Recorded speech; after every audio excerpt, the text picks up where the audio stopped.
Welcome to Houston. Welcome back. This is day 10 or so, I think, of the quarantine in We're Bay City, Clutch City. we're Nick, in double digits for sure. It's getting real. Nick Scurfield here with my man Jordan Smith on the other side. How's it going tonight, Yo Jordan? yo, I'm good, man. Just living the quarantine H-Town lockdown lifestyle, man. Making the best of The it. the quarantine is official now, where Houston did order a stay-at-home order on Tuesday morning of this week. It's been trending that way anyway, and we've kind of been doing that and working from home. So we're going to dive into that. What exactly does that mean? What are we allowed to do? What are we not allowed to do? What businesses are open? We're also going to talk about virtual happy hours, Zoom and FaceTime, what's been blowing up your Instagram feed. A lot of things have been.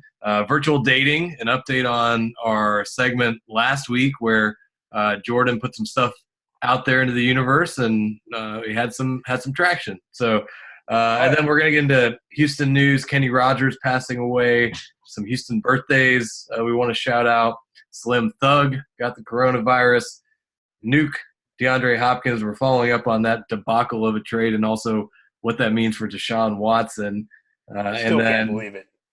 And then we're going to close with some more food takeout specials in Houston, where you can go, where you can order for delivery or curbside pickup still during the lockout that we're in. That'll be how we close out the podcast. So a whole lot to talk about here, Jordan. And it's nice it's nice to talk to you again, once again, via Zoom. We want to thank the powers that be at Zoom for making this possible and helping us keep our social distancing. Yeah, absolutely. And then I'm excited, man. We're doing back-to-back weeks. I don't remember the last time we've had back-to-back podcast episodes in double weeks, so it's a good time. And then before we start, I also want to send a shout out to our new sponsor too as well, Latex. Thank you again for keeping us safe during the coronavirus. And then also thank you, Latex, for preventing probably a lot of Rona babies out there, because there's probably some interesting things going down there for the couples, so we don't want that many Rona babies 9-10 months down the road. So thank you, Latex, for looking out for us, keeping us safe. Usually you do bring up an interesting point. Usually a time of tragedy or disasters like hurricane, you hear a lot about hurricane babies. I wonder how many corona babies you're going to have because social distancing, but I think people are still going to be at home together. I was walking around today. We rode a bike actually, and went by Allen Parkway, Buffalo Bayou Park, and there were a ton of people out there, and I couldn't believe it.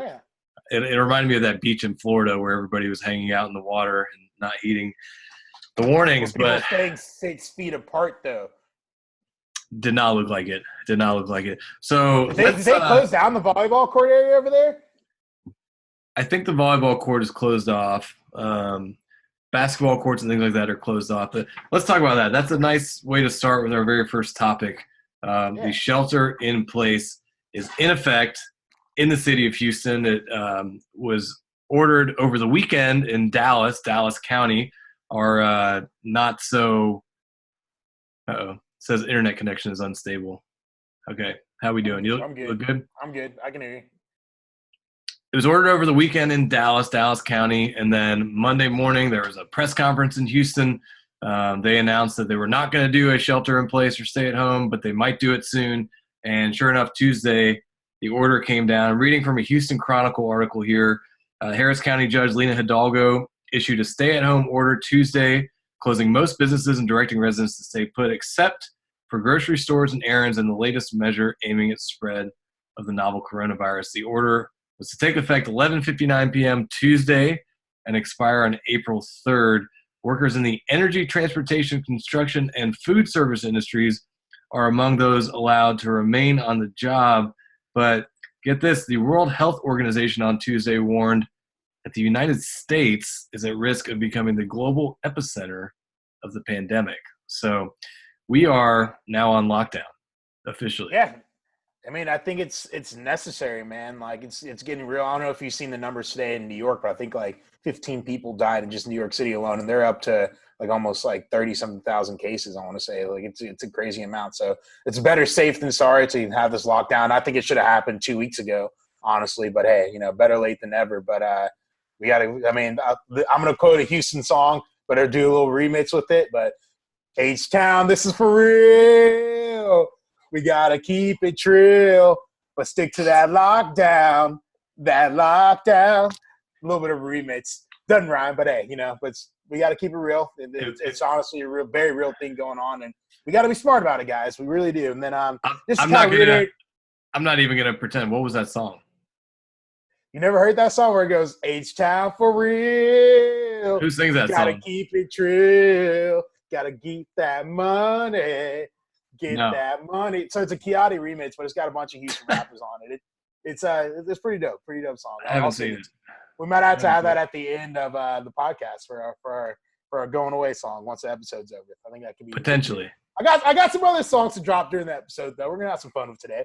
But yeah, man. So just to follow up on the social lockdown, Sylvester Turner, he sent out an Instagram post earlier today talking about the 16 essential sectors and that are considered by the Cybersecurity and Infrastructure Security Agency for being safe to go out basically for work. So these are the things that you can do if you're working with chemicals, transportation services, government facilities, agriculture and food, emergency services, water, nuclear reactors, materials and waste, communications, energy, I don't know anybody doing that.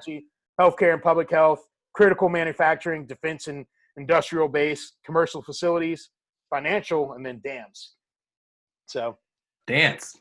I don't know how many nuclear workers are listening to our podcast, but I know, right? I mean, hey, maybe it's an opportunity to gain some new followers, but hey, if you are, let us know. Yeah, I think but it brings up a good point. I mean, the question is, what does this all mean? What can we do? What can't we do? And it was pretty clear, well, not very clear, but what they said in the order that was signed in Houston by Judge Lena Hidalgo was that it requires residents to remain at home unless they're performing, quote, essential activities, including securing food or supplies. So if you're going to get food or supplies, or if you're looking after relatives or pets, or exercising or working in an essential industry. But public or private gatherings of any kind beyond immediate family members or roommates are prohibited. So, no getting together in the parking lot, no getting together in your apartment. It says the homeless are exempt from the order, but strongly urged to obtain shelter. I mean, I would hope homeless would be exempt from the order. It's not like, their hands are a little bit tied. But in all circumstances in public, residents should stay 6 feet away from each other. And if a resident tests positive for the virus, their whole household is ordered to remain home. So, pretty serious, pretty cut and dry. But I think one thing that, people maybe don't realize, there are a lot of these essential businesses. Restaurants, for example, are still open. Eighth Wonder Brewery and other places like that. Grocery stores are still open. It's just very limited. And when you go, you can still get pickup from a place to go, for example. But if you do that for food, they're going to bring it out to you. I could use Riel Restaurant as an example. They bring it out to you and they place it down, I think, on a table where your car's pulled up in the parking lot. After they go inside, you take the food in your car and then you drive away. But it's really taken a hit on a lot of places. And I think at least until April 3rd, you're going to see, I know I have some friends out there who've been furloughed from their jobs, and shout out to everybody out there trying to get through this mess. But as the shirt here says, Houston strong. I think we'll get through on the other side. We've been just a matter of time. Before, so we'll be good. We just got to stay together and be smart. Stay inside. I mean, listen to our old sponsor Purell. Utilize that, and then utilize our new sponsor Latex. Be safe. Make sure you're not touching anything, and if you do touch stuff, make sure you wash your hands. Yeah. Well, I want to go to our next topic, which along the lines of what can you do during this time. And I want to talk about virtual happy hours. I feel like you're seeing them everywhere right now. We are in the age of Zoom and FaceTime. And personally, I'm a little sad. Cheers. I'm a little sad because I have been a big FaceTimer myself for a few years now. A friend of mine who is a bit younger, probably about your age, Jordan, was moved to Houston. He was FaceTiming all his buddies, and I thought it was weird.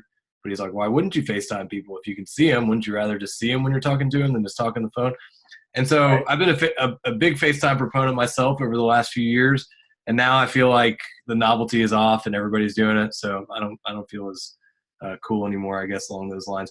But I'm happy that people are catching up, and I think that every single person that I know, or about 95% of the people that I know in the U.S. that are probably between the age of 25 and 40 were getting shit-faced drunk over the weekend on Friday and Saturday and just FaceTiming everyone. And it was Zoom calls, FaceTime calls, happy hours, wine tastings, people playing Flip Cup, on their phone from different houses, beer pong tournaments. It was a lot of fun. It's in a way, it's been really nice to get connected with everyone or reconnect with people that you hadn't talked to in a long time. Yeah, no, I agree. It's a great way to stay in touch with your friends and then also people that you haven't talked to in a long time. I mean, I love it. Friday, I did a virtual happy hour with some of my friends here in Houston and my brother and also a bunch of people that I know in New York. And I was expecting it to maybe last 30 minutes maximum, maybe one drink. This happy hour ended up going for 3 to 4 hours. Like, I stayed on it until like 11:30 p.m. And like, by the end of the day, or by tomorrow, the next day, I was hungover and not expecting that. But like, it was still a great time. We were just cracking jokes, getting to know each other. Because there's people that like I didn't even know that were friends of my friends that hopped on the virtual happy hour. Like, new people were getting added to it on an hourly basis. So it's really cool, and like, it's just a way to still put some smiles on people's faces, and just stay in touch. A lot of people that like I normally wouldn't FaceTime, like you mentioned earlier, and now I'm FaceTiming them too as well. And it's just a good way to say, hey, what's up? And like, just let them know that you're good and just make sure that they're good too as well. Like, even with my dad, like, I'm FaceTiming him now more often, just checking in. Cause I'm staying away from them, just playing it safe, but it's always good to still see their face. And with my mom and my little sister that just got back in town from Europe. She got in last Wednesday and I still haven't been able to see her because she's quarantining herself too and being safe. So like, I'm, the only way to talk to her is via FaceTime, So it's a good way to connect. It's a good way to connect and, stay connected. I was reading a New York Times article, said we live in Zoom now. Zoom is where we work, go to school, and party these days. We did in FaceTime. Personally, I prefer a group on Zoom than I do to FaceTime. FaceTime, you're doing the call and the screen is moving all around when everyone's talking. It's getting bigger, it's getting smaller. Instagram Live, actually, or I don't know if it's Instagram video chat. That one I like a lot. I did a 4-way chat on there with some friends for a while. FaceTime, cool. I think, is a little easier just to add people, from your phone. I agree. I'm curious if you're listening. I'd love to know what everybody else is using. If you got any recommendations. I did a fantasy baseball conference call on Blue Jeans. Nice. Just kind of like Zoom, which I never used before. You guys didn't push the draft back? We did, actually. We were supposed to do a draft, a minor league draft. We ended up having a conference call so we could talk about some rule changes, and then we pushed the draft back a week, and now it's pushed back for a couple months until we know when the season's going to start. So that's smart. Yeah, for my league, I know we pushed it back too as well. But yeah, man, just going back to it, I did try the Instagram group chat too, and it's cool because you can put different filters. Like, you can have like a shark head on you or any emoji head. Like, you can get animated with it. So I enjoy that aspect of Instagram video chat. And then I agree with you on the FaceTime. Like, it's a little bit different because whenever someone speaks, the screens are popping all over the place. So that gets a little confusing, but it's still a fun way to interact with each other. But just a cool story. It was like one of my very good friends from Syracuse's 28th birthday or yesterday actually, and his girlfriend organized a Zoom happy birthday call. And there's literally, I kid you not, 75 people on the Zoom between family and friends and people from all over the United States that chimed in and video chatted in to sing him happy birthday. So that's just another way to kind of show like how technology's taken over. Yes, you might be in isolation, but there's still ways to, make the best out of your birthday. And I thought that was really cool to be able to sing happy birthday to one of my good friends. And I know that it probably made his day too as well. So just, I'm sure a song from you made his day. I get the Stevie Wonder remix. Like, happy birthday to you. I know we've been there before, but good time. So good time. That leads into our next segment, next topic, on the subject of these virtual happy hours and Zoom and FaceTime. Instagram. Instagram is blowing up, and obviously everyone's just sitting at home. People don't have anything to do, but it's becoming more and more important for people who aren't able to be at their jobs anymore, businesses that are shut down, between workouts on Instagram Live and live music that you're seeing on Instagram Live, cooking demos, cocktail classes, whatever it might be. I personally would love to, I don't know if this would be as good for Instagram. Maybe this is better for Zoom, but I want to organize like a virtual karaoke. I wanted to show you something too, by the way. This is Grace back here. What's up? Hey, Grace. That's Grace, everybody. Is that the cake? I was expecting it to be a little bit bigger, but that's still. On the topic of virtual happy hours, shout out to Eighth Wonder Brewery. These are these mini kegs they started selling. So they are open for delivery, as I mentioned. This is a 5-liter keg. Wow. This is the Tex beer. It's 4.3% by volume, but they just started doing these. They were going to release them on their 7th anniversary this weekend. So now they're canning these individually every day to go. They have a few different types of it. One of these bad boys is $22, and it contains, I think it's the equivalent of 14 12-ounce beers. So I know where I'm going this weekend. But do they have dome foam though? That is important. Can I don't know if you can get dome foam to go. I don't know if you can get the mini kegs, the 5-liter kegs. Thanks, Grace. But so if you're looking for what to do for your virtual happy hours this weekend or your virtual beer pong games, kegs all around to everybody. Yeah, our second sponsor of the podcast today, if we had actually had these. Yeah, I mean, they're more of a real sponsor for sure. Eighth Wonder, for sure, 100%. But hey, maybe if I drink more dome foams, baseball season will actually happen and the virus will end because I've had a good history of dome foams where it's brought the Astros World Series. Might have had a little bit of an asterisk on it, but it's okay. But hey, the more dome foam we drink during these quarantine times, I feel like it's going to bring us some good luck. We gotta do something. Pass the time. Eighth Wonder as well. If you go to pick it up, they'll bring it out, put it on a table. You place the order online, and I think they're available to pick up until like 6:00. They're selling their beer, their vodka, their merch. So, but it Can is. we get a welcome to Houston dome foam, or not dome foam, but beer? Can we brew something up there? That'd be cool. And that's an ultimate partnership right there. We'll have to get in line. But yes, maybe we'll have to go there one day. But we're working on it. We're going to be Houston icons soon. Just give us some time. Yeah, exactly. But I'm curious what's been blowing up your Instagram feed. I'm noticing there's a lot of live videos going on. Just people posting, virtual. Man Ready Mercantile was doing virtual tours. I think of the store. What's been what have you been passing the time with on Instagram? I mean, too many push-up challenges. I'll tell you that for sure. I mean, every single day you see a new person doing push-ups. But other than that, for the most part, people have been getting really creative. Like I've seen a lot of artists do live concerts and do a bunch of question and answers. The Suffers did one the other day. It was great. Yeah, that was really cool. I saw a little. It's a great way to support them too.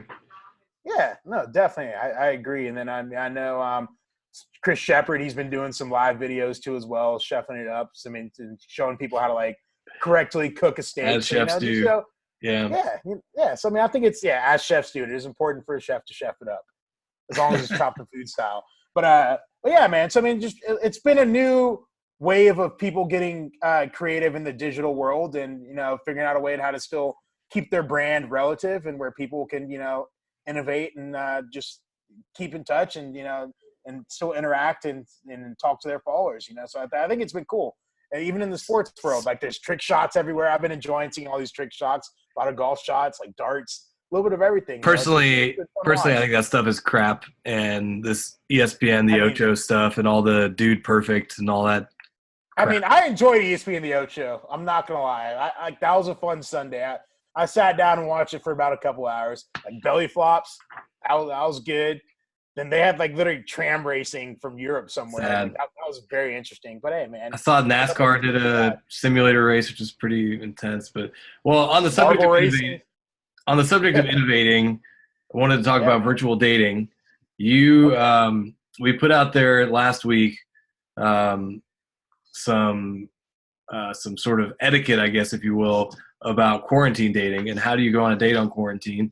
You threw out something I think you got from Love is Blind on Netflix that Love is Blind, yes, a little bit, but that mostly was my idea though. I was like, hey, if I went on a quarantine date, this is what I would want to do for sure. So the idea was you would invite a girl, maybe you meet this girl on Hinge or one of those other apps. and you invite a girl to a Zoom conference. You order her a bottle of wine, maybe some dinner. I don't remember if that was part of it too. And you dinner, just whatever get to know they each want. other, get to know each other via Zoom. You favor it to their house, you favor it to your house. Yeah. And you actually got some traction on that, it seemed like. Yeah, I mean, I posted the video from the podcast episode last week on my story, and I was like, "Hey, hit me up if you want to go on a quarantine date." And like, people were liking it, and a couple people hopped in the DMs, and one person actually said, "Like, hey, like, I'm down. Let's do it." So, I mean, I have a tentative date in the future. We'll see if it happens or not, but hey, I'm open to it. I think it's a new way to get to know people, and it can be fun. Well, I think you have nothing to lose from it too, as well. We talked about the idea that I think this idea was proposed to you that we should potentially do a March Madness style bracket of quarantine dating, where we can have maybe some clips of different girls that you're going to be dating and put them up on the podcast for people to voice their opinion on and vote. So I'm all for that. I don't know if we could make it to 64, but like let's start at maybe like that'd be pretty impressive. Or 8, we'll see. But I think it could 4 be cool would be to have four would be a start. Yeah, to start with the Final Four. But yeah, do a quarantine tournament, and then let the followers. I'll let them decide. They can vote. It can be fun. I think it can be cool. Shout out to Rachel Recovery for giving me that idea. Actually.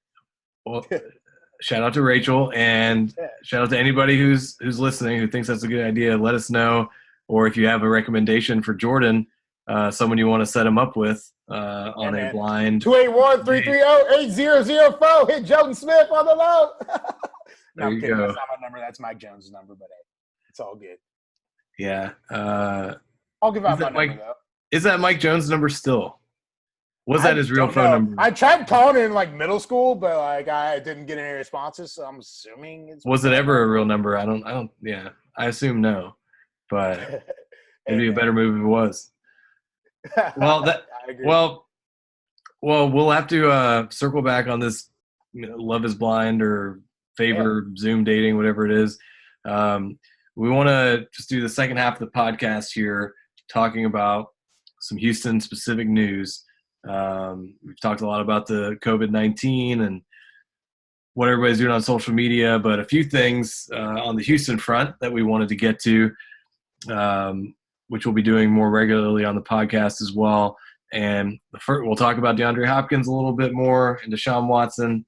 We'll get into some other things going on here, but got to start with some sadder news. Kenny Rogers passed away. The country music icon, the gambler, Kenneth Donald Rogers. He was born August 21st, 1938 in Houston, Texas, and died on March 20th at the age of 81 in Sandy Springs, Georgia. I did not know a ton about Kenny. Rest in peace. I did not know a ton about Kenny Rogers other than a few of his iconic songs. You posted, I think we posted on our Instagram, what was your favorite Kenny Rogers song? We got a few comments there, which we'll have to read. But in doing go ahead. Oh, I was just going to say, like, I didn't even know he was from Houston. I had to do my research after that. So RIP to him. I'm not the biggest country music fan, but hey, like if he's a Houston legend, I support it. RIP to the guy, man. It seemed like he lived a long life and had a very successful career.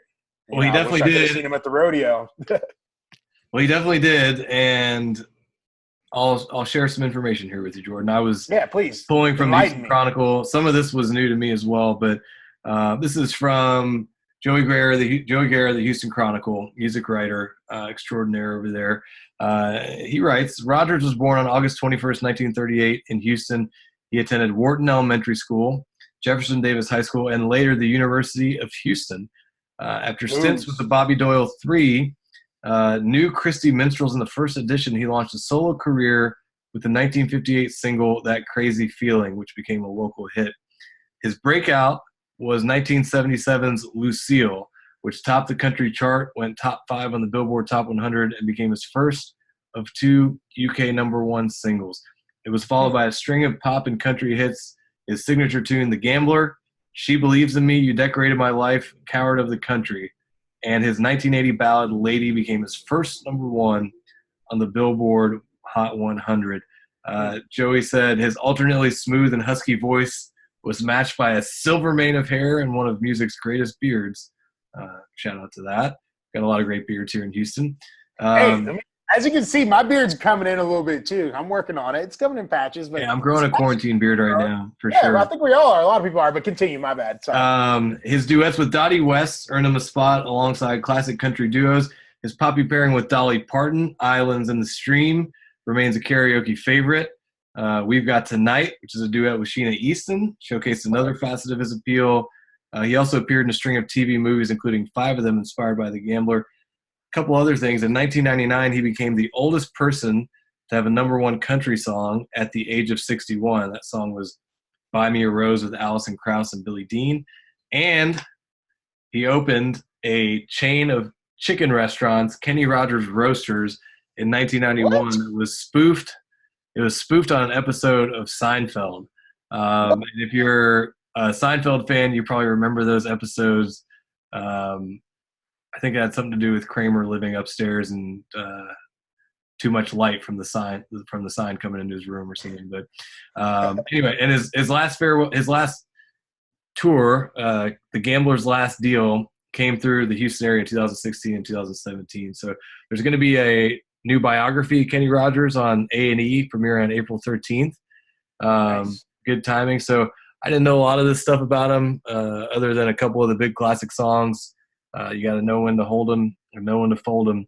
And I saw somebody post something on, I think it was, I can't remember who posted it, but on social media, that Kenny Rogers getting out in the middle of a global pandemic was the ultimate example of knowing when to hold them and knowing when to fold them. But rest in peace to the Gambler, a country music legend, and one of Houston's own. So, R.I.P. man. There you have it. Pour one out for him. If I had that mini keg, I would pour a little bit. Go ahead.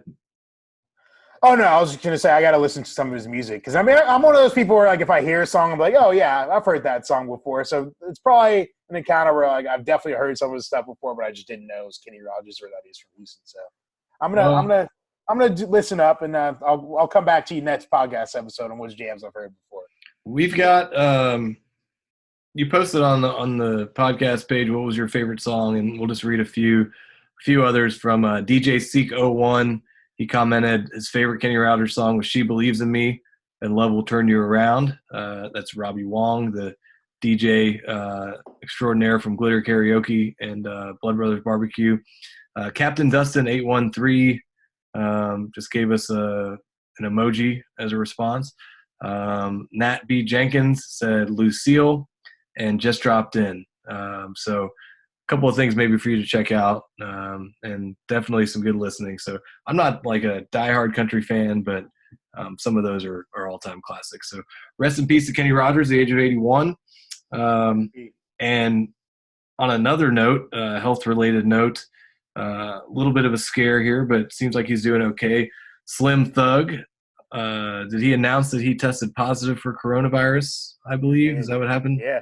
Yeah, so yesterday he just dropped a bomb on everybody on social media, saying that he went to, or a couple of days ago, he said he had a cold and wasn't feeling well, so he went to the doctor, and he got tested for corona, and then he got his test back yesterday, and he said that he tested positive.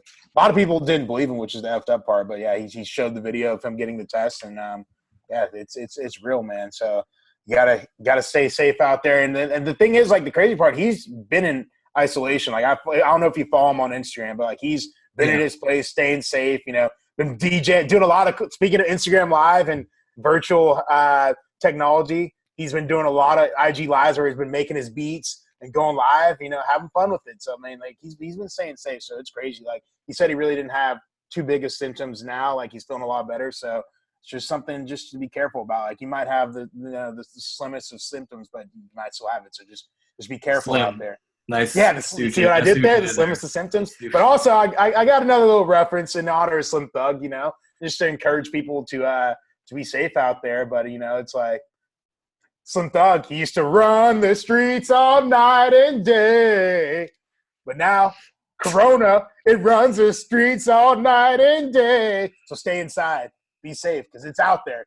Corona is literally taking over the streets of Houston, all over the world, all night and day. So it's caused us to be in lockdown. So, hey, can be all right, though. I think the coronavirus is – I think it's getting to your head a little bit, Jordan. I don't know. It's. I mean, it is literally – I mean, I'm worried about the virus. I mean, people should be worried I'm worried about – I think you're getting a little too cooped up over there in your apartment.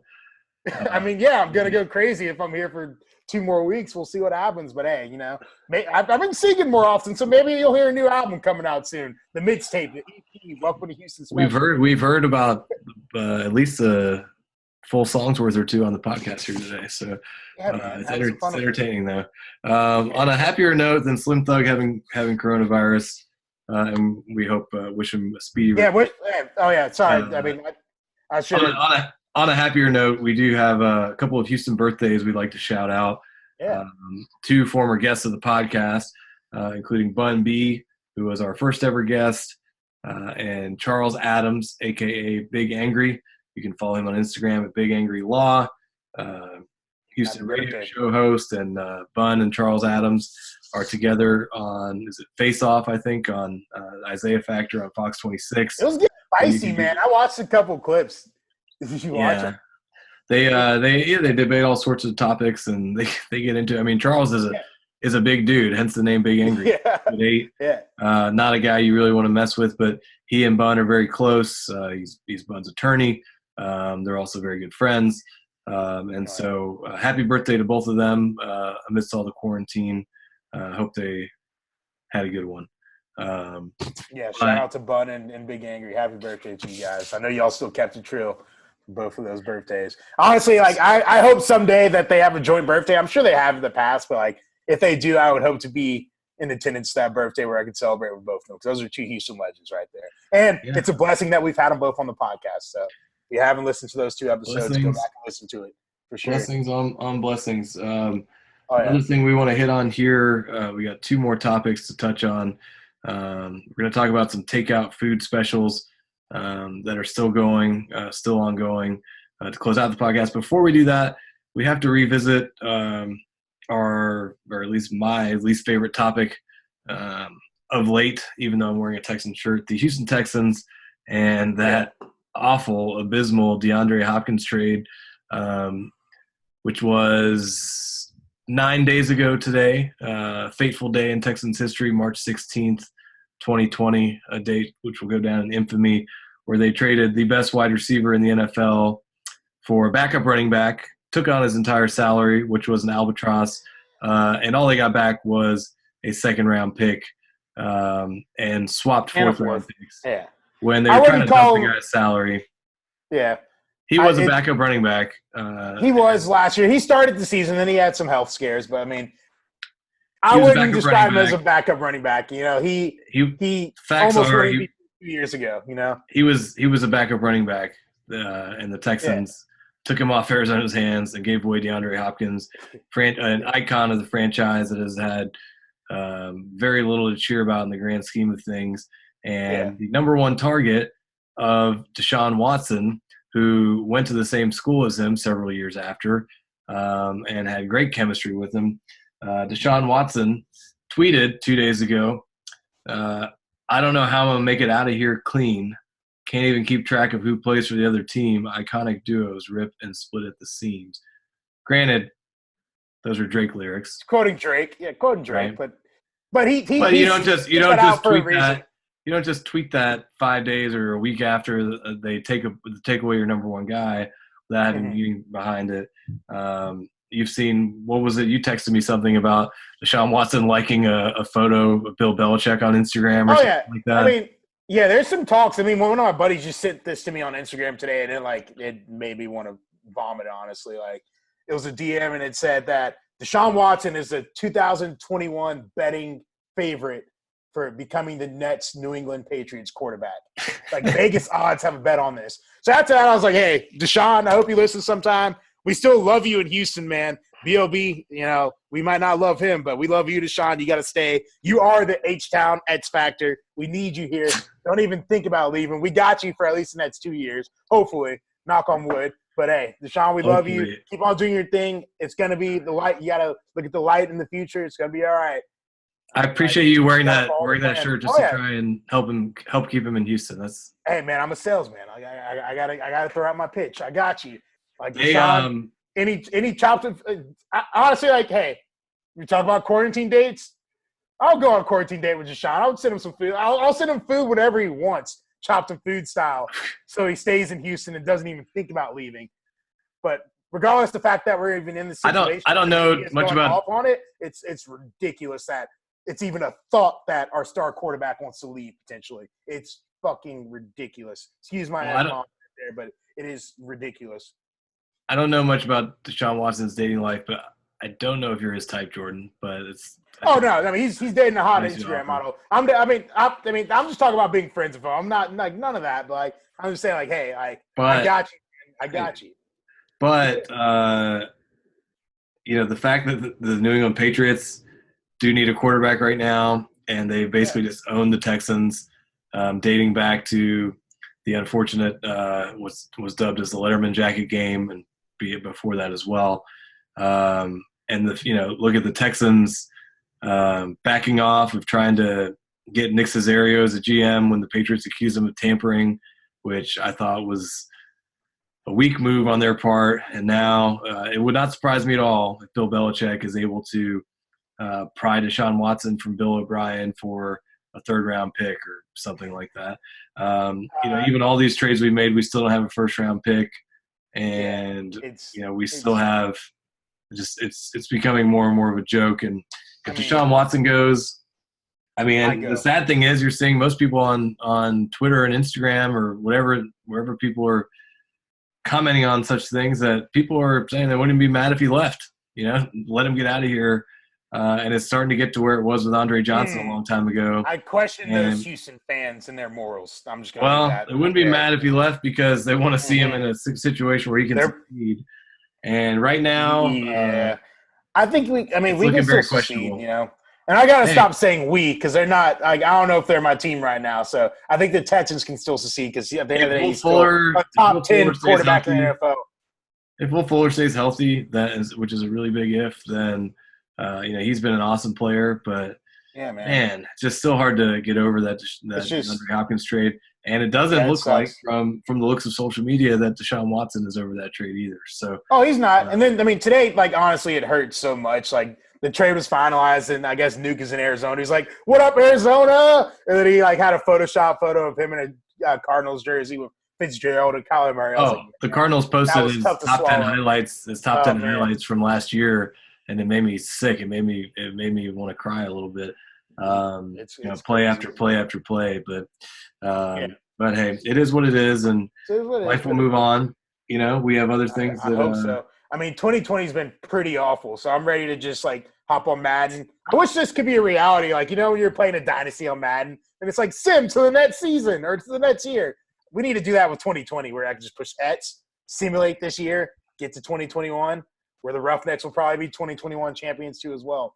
But long story short, though, going back to Deshaun, I don't see him leaving, man. I really – if it was his choice, yes, maybe. Even if he demanded a trade, I don't – we still have him under contract for the next 2 years. He has a 5th-year contract option after this year. We're going to take that.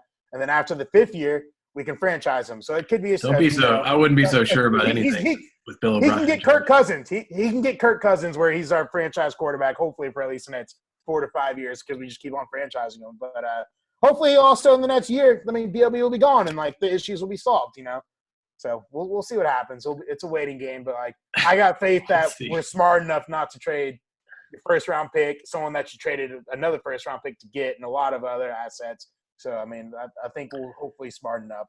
Personally, I have no faith, and I don't think you can take anything for granted with what's going on over there on Kirby Drive. But we'll see. You would hope, you would think, but you also would think that they would have gotten a lot more if they were going to trade DeAndre Hopkins than they did. So, I don't know, man. I don't know. I could see AJ McCarron being a big Bill O'Brien guy. So, we'll see what happens.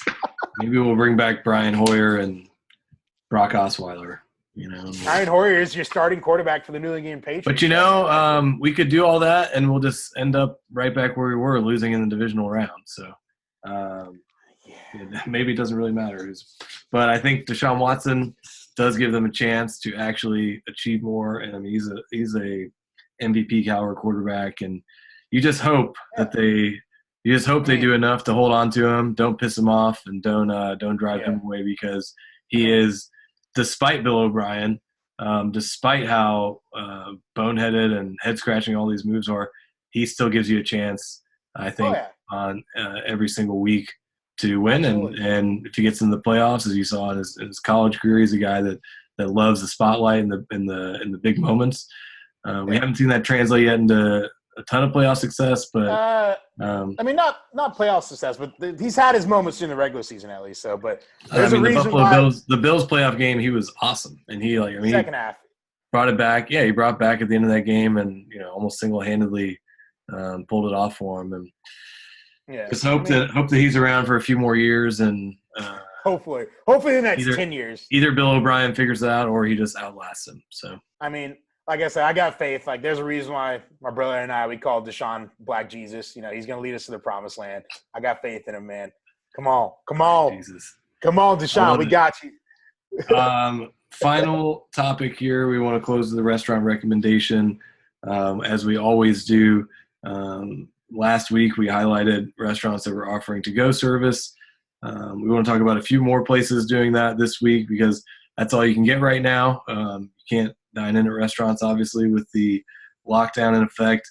I did want to mention, just helped to launch a website that is called keephoustonfed.com. Our friend Pedro, shout out to Pedro, helped to build that website. What up, Pedro? That is Keep Houston Fed is a coalition of restaurants that are still open. Even amidst all this, they are still open for delivery, curbside, or gift cards, which are a big help to restaurants. And what these restaurants are doing is, when you place your order, you have the option to add $1 as a donation to go to the Houston Food Bank, which provide 3 meals for people in need. So there's a list of about 10 or 15 restaurants so far that are on there. I think you'll start to see a lot more sign up as that goes on. And if you want to maybe support some local restaurants and support a good cause in the food bank as well, that's Keep Houston Fed, keephoustonfed.com. But I guess, Jordan, personally, I know you have a few places you want to talk about. On my end, did get takeout from Riel this past week. Their KFC chicken wings, if you go, are phenomenal. They got a seasoning. I don't really know how to explain it. I probably should figure that out. But outstanding. And then they also have a Korean crunch wrap, which is kind of a nod to Taco Bell. And then the butter burgers. It's a lot better than the Crunchwrap Supreme, though. The Korean Crunchwrap is insane. If you go to Riel's Instagram at Riel Houston, you actually can look on their stories. There's highlights of their entire to-go menu. So some really good stuff from them. Did that this past week. Went to the Union Kitchen as well, and we got a ton of wine, although they announced they're going to be closing for the next couple of weeks here. Temporarily speaking, at least. So those are some spots I went to. I'd love to hear your recommendations here for the people listening at home. Yeah. Absolutely, man. There's a lot of places out there that are still doing curbside orders. I still gotta keep the show going on with Chopped and Food too as well, and then just also out of respect, I know a lot of people are hurting in the restaurant industry, so I'm trying to support them as much as possible. Just recently on Sunday, I picked up some brunch, which is a very popular spot at the Breakfast Club. And normally, like on a Saturday or Sunday, there's going to be a line for at least an hour or two where you're waiting to get, the signature chicken and waffles or catfish and grits. Since I'm on keto, I ended up getting green eggs and ham, which is pretty fire. But I went there, picked it up. I was in and out in literally 2 to 3 minutes. So someone that's ever wanted to try the Breakfast Club, now is your time to go check it out. All you got to do is call in, and then the order will be ready in 10, 15 minutes. I walked over, and it was nice and convenient. So, hey, if you're feeling that breakfast crave, go check out the Breakfast Club. It's a great place, and it's a Houston staple in my opinion too as well. Then also just wings and waffles. Oh yeah, right. You got to get some wings and waffles. They're delicious. And then also just for people that aren't really big cooks and are looking to buy some oven baked meals, Georgia James and Chris Shepard's restaurant, or a bunch of his restaurants are doing these oven baked Underbelly meals. Hospitality. Yeah, that's what I was looking for. Underbelly Hospitality. They're doing these oven baked meals that you can order and call in and pick it up within 20, 30 minutes, and then you just pop it in the oven. It comes with instructions, and then you have a gourmet meal to eat. If you're trying to impress someone on a quarantine date, that's a great idea. You go send them some Georgia James oven baked meal. They pop it in the oven, and they also have, I think, 20%. Sounds like your soon-to-be date that you have scheduled might have some high expectations after all this. So yeah, right. Sounds like it better be Georgia James, or she might be. No, but hey, it's pretty affordable too. It's like, okay, there you go. I might have, it's not too pricey. It's not like you're going out and spending $50 on a steak. It's the oven baked meals range from anywhere from like $12 to $20. So it's pretty affordable and it's just as good. So I highly encourage that. And then also I saw this today that Pinkerton's is doing a bunch of specials that you can do for pickup. They actually introduced some new breakfast tacos. You can get bacon, egg, and cheese, and you can get brisket, egg, and cheese. They look delicious. And then also they started serving these wings. I tried to get on it today because they look delicious. They have like 3 different flavors. They're smoked and grilled. It looks amazing. But they sold out within like an hour or two. So I'm going to try to hop on that wing order tomorrow. But Pinkerton's has got a lot of to-go orders, or if you just want your regular barbecue fits in, they got you on that too as well. Then lastly, today, which I'm about to eat after this podcast, I can't wait. I have a Perry's pork chop waiting for me. The signature Perry's pork chop, they're offering from, I think, 12 to 5 p.m. on Wednesdays and Fridays. They're offering it for just $15, so that's a great deal. And I think normally it's like $40 on the menu. It'll last you 2 or 3 meals, so it's delicious. Hit it up. Great. Lots of great spots, and I should also mention Tacos A Go-Go and Fajitas A Go-Go. Another favorite of mine, they have Tacos A Go-Go has, I think, 4 locations open right now in all parts of town, Midtown, TC Jester. They have one of the tunnels that's not open at the moment, but a few others around town, and one on White Oak as well. And Fajitas A Go-Go too, and they're doing to-go drinks. Grace and I stopped by on our way back from picking up some stuff from Eighth Wonder earlier at Bar Bohem in Montrose, and they're doing 20% off. You call it Bohem? I call it Bohem. Yeah, that could be a good segment one day. The Houston pronunciations that are a mystery, at least. But I used to call it Bohem. I'm pretty sure it's officially called Bohem. But either way, whatever floats your boat, as far as I'm concerned. But on Westheimer and Taft, or Fairview and Taft, I should say, they had their frozen mojitos to go. I was just about to ask you that. Like, have you had their frozen mojitos before? They're honestly one of the best drinks out there in Houston. Yeah, amazing. and they're doing free order their Vietnamese fries with, I think, any bottle of wine. So these businesses are doing what they can to try and stay afloat. I think this is all going to have, obviously it has had a big effect on the hospitality industry in Houston, which is such a big part kind of the ethos of the city. And hopefully these places are able to remain afloat and stay open and reopen after all this slows down. We'll be back better than ever. I know it. I'm confident. So, we had an interview with Paul Miller from Great Plate Hospitality, and we were gonna play that. He owns the Union Kitchen and Jack's Grill, but we were talking about what they were doing. They ended up having to deciding to close their restaurants temporarily, just to regroup and keep everything in order and come back strong when they're done. They'll reopen all of them when it's through all this. But so we want to things are changing just kind of by the day. So support your local restaurants if you can, if you're want to order on favor or delivery, or curbside pickup if you're comfortable with it. We wish everybody the best out there, and looking forward to doing another one of these with you, Jordan, here next week. Yeah, hopefully very soon. This is fun. I'm excited about these week-to-week podcasts. Yeah, thank you for listening, and give us a follow on social media if you don't already at Welcome to HOU. We're on Spotify, Apple Music, Apple Podcasts. Pretty much everywhere you can get a podcast. We're not on SoundCloud. We need to work on that. And this will be on YouTube as well. Check out our new YouTube page. Same username, at Welcome to HOU. We have our full version of our last podcast is up, along with a couple short clips. and we'll pull out a couple of the best parts, if there were any good parts of this podcast, and put those up as well. And so we'll keep the video. Not our best show, but it's all good. You know, the show must go on. It's all good. Absolutely. And we'll see. We may have some other interesting guests coming up soon here, all through the magic of the internet. So as long as all the gamers who are playing all their esports right now don't shut the internet down, we'll be able to keep it going. So. All right, we'll keep it going for sure. Definitely. And shout out to Latex again. Thank you for sponsoring this episode. Thank you, Latex. Keeping us safe out there in this world. Thank you, Eighth Wonder Brewery, and beautiful mini kegs. Get those. I can't wait to try that. Hey, man, if you got to be drinking something, you might as well drink something from a local business. Some Houston beer. Oh, yeah, I agree. And then also, shout out to Slim Thug again, man. Hey, my thoughts and prayers with you. I'm all about the get better gang. Hey, you're the advocate about getting better, man. It's all going to be good. Prayers up. Get better. Slim. All right. Well, thank you guys for listening. Yeah, thank you.